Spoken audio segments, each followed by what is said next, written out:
Hi and welcome to this edition of Campus Connection for the summer of 2011. I'm Michael Matthew. And I'm Nick Wilson. On today's show, we'll be taking a look back at Diversity Week and getting to know the Bolsa Chica wetlands. We will also travel to 2nd Street's Panama Joe's and get inside Long Beach Grand Prix. But first, let's take a look at how campus employees are finding new ways to raise money for students. Our very own Stephanie Rivera has the story.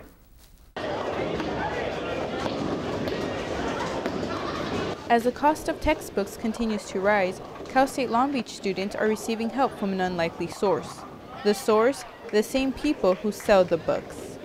The 49er Shops continued its 3rd annual textbook scholarship fundraiser, Bowling for Books, which took place at Cal Bowl in Lakewood this April. 49er Shops manager Don Penrod says the bookstore hears a lot about the cost of textbooks and the burden it is on students, but says the prices are ultimately controlled by the publishers. So we decided rather than complain about the cost of books, we would do something, and we started bowling to raise money.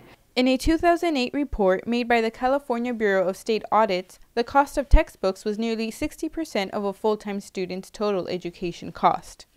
This year, about $60,000 was raised for the fundraiser, with the biggest contributions coming from Herff Jones and U.S. Food Service, donating about $20,000 each.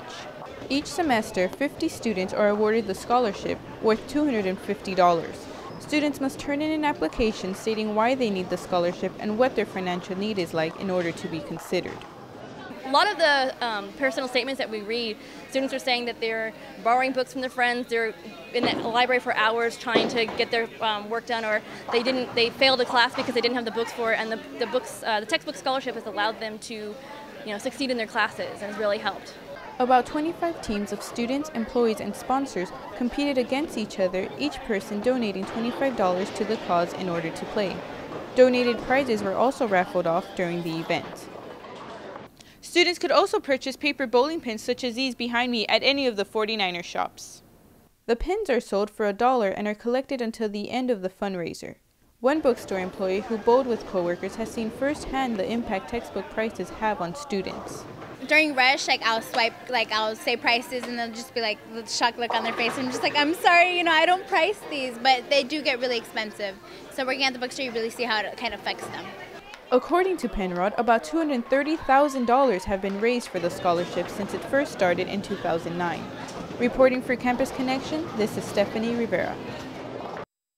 Let's hope this is the first strike of many for our struggling students. Cal State Long Beach clubs help bring awareness to the LGBT diversity communities on campus through a week-long event. Cynthia Casares gives us the details. In April, the LGBT community marched in silence and held a discussion panel as part of Diversity Week on the Cal State Long Beach campus. The panel was entitled Queer as F, an insight to queer theory and politics. It was held in the University Student Union Alameda's Bay Room. I wanted to do this because I wanted to get a better understanding of what it means to be queer and discuss the term queer, what it means, the queer movement, what it aims to accomplish, and why non-queer people should know about it. Those involved in the panel were happy they got an opportunity to address these issues to the broader campus community. I hope to bring more awareness of queer issues in general and just more dialogue and discussion. That we said some, pretty strident things on the panel, but that hopefully it'll get people talking, and that even if they disagree with us, that they'll be having conversations about the controversial things that queer studies and queer politics bring up. Another Diversity Week event was the March of Silence, which is part of a national day of protest. Those marching wanted to promote LGBT awareness and acceptance on campus while showing the LGBT community that CSULB is a safe campus for them. So we want to change that campus climate and let everyone show that it's okay to be gay in this campus. It's okay to be out. It's okay. It's going to be safe, and there are resources, there are people, and there are support. 3. The demonstrators broke the silence and continued with an open mic session. Members of the LGBT community spoke up about their experiences. For Campus Connection, I'm Cynthia Casares. California's engineering innovations circle the globe and light the darkness. The California State University system has been enlightening promising engineers for the past 5 decades. Cal State LA graduate Pervez Lodi is the founder and president of Ledtronics, a leading light-emitting diode company. If you work hard, get proper education, the American dreams are still available there to everybody. The California State University system has been working for California for 50 years. California's agricultural products feed the world. The California State University system has been rooted in the state's wine business for the past 5 decades. Sonoma State graduate Jacques Schlumberger owns a premier estate winery in the lush rolling hills of Healdsburg. I think the fact that you see graduates working and being so productive really speaks to the value of the CSU. The California State University system has been working for California for 50 years.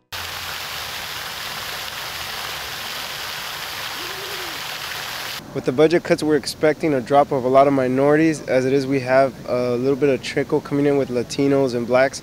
So we're expecting those communities to be hit the most. So as it is, the brown faces that you see, a lot of them will be disappearing, and we're going to try our best to keep those faces here and to bring in more brown faces. Everything's getting more expensive now with our gas, and I don't really like that they're going up because now I have to work more, and it's just financial aid. What if I don't have enough, and what am I going to do if I don't?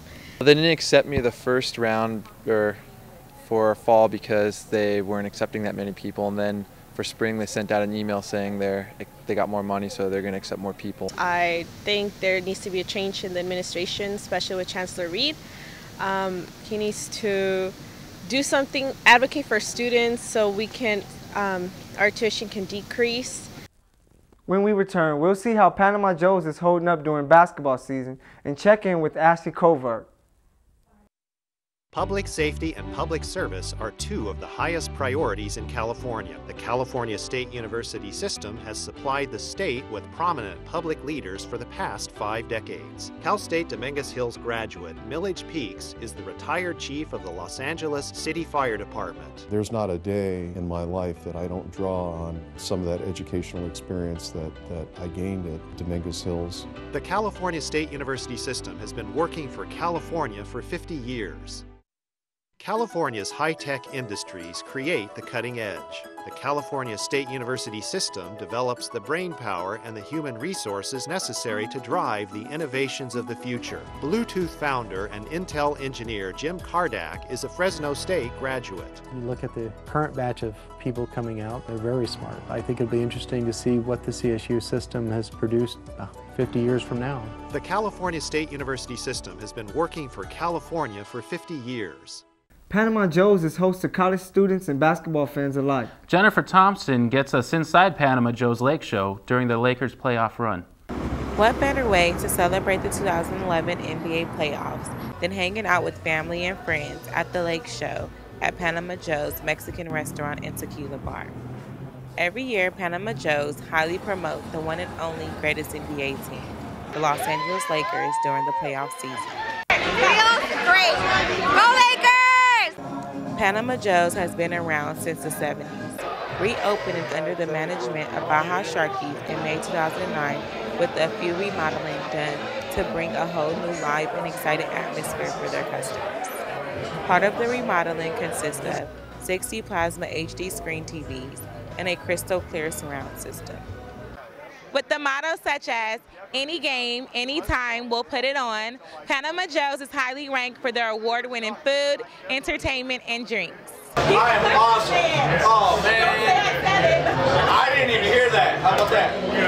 How about that? There's nothing better than being on a lake show, especially in Long Beach, California. I have an amazing time every time. During the lake show, Panama Joe's received great business, and everyone is a good sport. Oh, awesome. Awesome. During the Lake Show, Panama Joe's put on a halftime show. Let the show begin, giving guests an opportunity to win Lakers tickets, mini basketballs, and limited edition Baja Sharkies Lakers t-shirts. Offering happy hour specials from 3 to 7 p.m. weekly, Panama Joe's isn't your ordinary sports bar, but a place where family and friends can come be entertained and have a great time. Ashley Covert is in studio with fellow Panama Joe's manager, Mike McCormick. Hello, my name is Ashley Covert, and today in studio I have Mike McCormick from Panama Joe's. Hi Mike, how are you? Good, how are you? Thank you for having me. And tell us a little bit about what Panama Joe's is. Panama Joe's is a restaurant and bar located on 2nd Street. We have plenty of specials Monday through Friday, breakfast on the weekends. We also do Mexican food, and a lot of people don't think bar good food, but it is. It's really good food. And what exactly is the Lake Show that you have going on for the Lakers? The Lake Show is what we as fans at Panama Joe's refer to as the Lakers playing at any time of the year, regular season, preseason playoffs. And right now, in the Lake Show, if you call ahead and reserve a table, you get 2 for the price of 1 drinks, basically an extended happy hour, and free food. How many people come out for it? A couple hundred every game, especially for the playoffs. Playoffs is packed. Usually get a line going just to come in and watch the game. It's a good atmosphere to watch basketball. Is it a lot of college kids, or is it everybody of all ages? It is actually everybody of all ages. We get a lot of college kids, especially if, say, we have a playoff game on a Thursday. Everyone gets out of school, they're ready to go. But on a regular day, we get everybody of all ages, everyone in their Laker gear coming out. And what other specials do you guys have at Panama Joe's besides the Lake Show? We have daily specials, so every day of the week, like for instance on a Thursday, it's burritos and mojitos special. We've good deals on obviously burritos and mojitos. We do happy hour 3 to 7 every day, Monday through Friday, and then also we do breakfast specials on the weekends. We're open a bit early at 9. We have like a $4 breakfast that goes on, pancakes, bacon, the works. What exactly do you guys have for your happy hour? Happy hour is 2 for the price of 1 drinks, in addition to our normal specials for that day, and also happy hour food. So it's, again, our regular food, but smaller portions and for a really good price. We just want to have people come out, enjoy their happy hour. Everyone works long days and hours, and even if you don't, it's still a good thing to do, especially in the summer when it's hot out. What makes Panama Joe's completely different from all the other bars on 2nd Street? Panama Joe's is different. We're really there to cater to the people that come in. We're not just to be a bar to you come visit us. We want you to have as much fun as we have working there. That's why we throw a lot of theme parties. Everyone dresses up. Even if people that come out don't, the staff will always be there. We're very involved. We like to get to know everybody that comes in. What's one thing that everybody has to try when they come to Panama Joe's? Ooh, one thing. We have it depends. For food, our burritos and our fajitas on Mondays. Burritos and fajitas are my favorite. Like I said, Thursday's a burrito special. On Mondays, we do fajitas. They're about $6, and they are some of the best I've ever had at any Mexican food restaurant in California. And then for drinks, we have margaritas. I couldn't even tell you how many different kinds we have. Probably 10 different types of margaritas, and everyone comes in and has to have at least one. Well, thank you for being here with us today, and back to you in the studio. Thanks, Ashley. Up next, we'll hear about Long Beach's street racing event and check out the annual Filipino Cultural Night. California's agricultural products feed the world. The California State University system has been rooted in the state's wine business for the past 5 decades. Sonoma State graduate Jacques Schlumberger owns a premier estate winery in the lush rolling hills of Healdsburg. I think the fact that you see graduates working and being so productive really speaks to the value of the CSU. The California State University system has been working for California for 50 years. California's high-tech industries create the cutting edge. The California State University system develops the brain power and the human resources necessary to drive the innovations of the future. Bluetooth founder and Intel engineer Jim Kardak is a Fresno State graduate. You look at the current batch of people coming out, they're very smart. I think it'll be interesting to see what the CSU system has produced 50 years from now. The California State University system has been working for California for 50 years.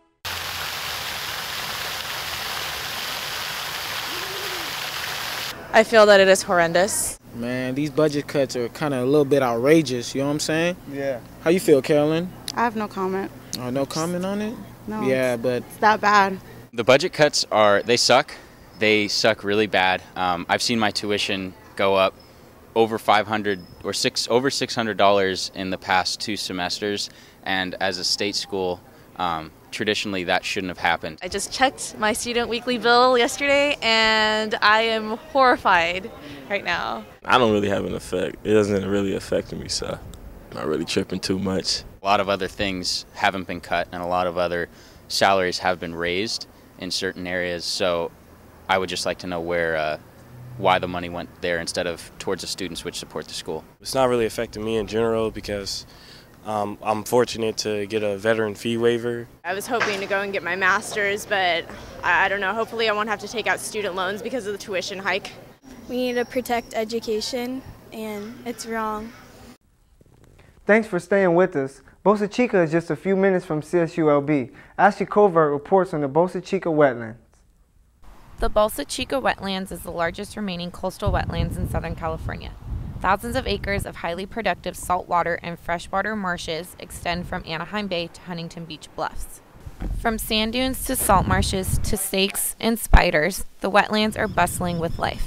You'll find rattlesnakes, you're going to find squirrels, rabbits, coyotes, and a lot of different lizards, things like that.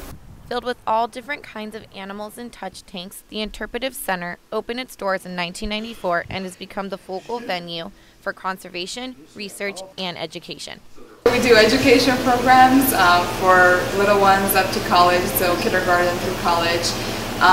We do guided hikes at the wetlands, we do touch tanks over here at the Interpretive Center, all sorts of cool stuff. And then we also do restoration projects because Boca Chica is actually the largest remaining salt marsh in Southern California. The Chica Wetlands trails are open 24 hours a day, every day, and the Observatory Center is open from 8 a.m. to 6 p.m. Tours are offered daily and give you an up-close and personal look at the different kind of animals and plants. The Boca Chica Wetlands is a perfect place to go to learn while still having fun. First, make sure that everybody stays on the trails. You don't want to walk off the trails, and you're welcome to come on down. Reporting for Campus Connection, this is Ashley Covert. The annual Grand Prix of Long Beach occurred once again this year. Our reporter Ivan Kwan was there covering a more glamorous side of the street racing event. It's not every day you see our hottest celebrities from movies, music, television, and more risking themselves as they take the streets of Long Beach in the 35th annual Pro Celebrity Race. To say they're nervous about getting behind the wheel may just be an understatement. I'm feeling anxious, I want to get out there and run, but make sure I run safe. Percent anticipation towards it all, but I really enjoy this. This is where I thrive, in the midst of chaos. I just took a 5-hour energy drink. That's not good. I'm ready to... Somebody just told me, if you ain't rubbing, you ain't racing. I'm a little sleepy. I'm not quite sure where I am. I'm not sure what city this is, what state, or what day it is. For many of them, it was their first time in a racing atmosphere. But that did not mean they all had the same game plan when hitting the track. Some were a bit carefree, while others were determined to win. I just want to finish. I really do. I don't want to make an ass of myself for the media contingency, for the Canadian contingency, and for the women. I just want to finish. Smart moves, look to find those apexes, and that's pretty much it. My strategy is to win this damn race. Are you kidding me? I want to win it. I want to raise money for Races for Kids. To put Tito in an arm bar during the race while I'm driving. In addition to the event, the participants paid visit to a local children's hospital, spending time with patients and giving back as part of their partnership with the Racing for Kids Foundation. Toyota generously donated $5,000 towards Racing for Kids on behalf of each driver. We're racing for kids. We're bringing awareness, and more importantly, we're bringing money to the Children's Hospital. And getting a chance to go and see it up close and in person, it was pretty powerful, and I wouldn't miss it for the world. The race was full of excitement, but taking it away for the pros was Ken Gucci, and the winner for the celebrities was William Fichtner. Reporting for the 35th annual Pro Celebrity Race here at the Grand Prix of Long Beach, I'm Ivan Kwan. On its 40th anniversary, the Filipino American Coalition at Cal State Long Beach hosted its annual cultural celebration. Laura Aguirre has the details. For weeks, a group of over 200 students were working together to reach one goal. On Friday, the Filipino American Coalition, better known as PAC, pulled up the curtain at the Carpenter Performing Arts Center to showcase their biggest night of the year, the Filipino Cultural Night. A lot of our money came from the ASI grant, and then a lot of the other money we've had to fundraise throughout the entire year, so starting last semester until this semester. From its funding to the cast members, PCN is completely managed by students who spend months practicing to put together a cultural show that embraces the Philippines' history and traditions. It takes a lot of time and effort to do this, so I feel like anybody that would be PCN Court or even a position in PAC in general would have to be proud of this. The cast and crew finally got to show off what they had started working on almost a year before, including a skit and several cultural dances like takiling and tinikling. Even the popular dance team PAC Modern paid PCN a visit. In our cultural show, the main part of our show are the dances, because that's what ties us back in with back home in the Philippines. Besides being the highlight event on the PAC calendar, PCN celebrated its 25th birthday with a full house. Right before the show started, the box office closed, making PCN a sold-out show. Reporting from the Carpenter Center, this is Laura Aguirre. Thanks, Laura. That's all we have for you here on Campus Connection. Thank you all for tuning in to another edition. I'm Nick Wilson. And I'm Michael Matthews. Stay classy, Long Beach.